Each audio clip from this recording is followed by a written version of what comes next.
Pemirsa, mengenai adanya beberapa sekolah di Kota Palembang yang minim atau sepi peminat pada musim sistem penerimaan murid baru SPMB tahun ajaran 2025-2026, Wali Kota Palembang Ratu Dewa menegaskan jika proses belajar mengajar atau KBM haruslah tetap berjalan sesuai dengan aturan yang berlaku.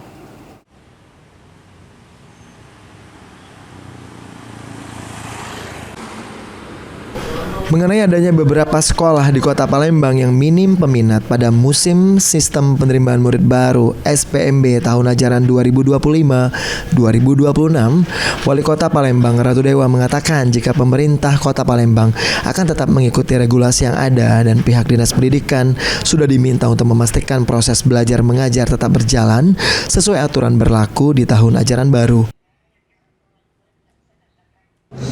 Kalau itu kita tetap rujukannya ada regulasinya, ada aturannya, bukan persoalan 1, 2, 3 orang, tetapi proses belajar mengajar itu tetap jalan.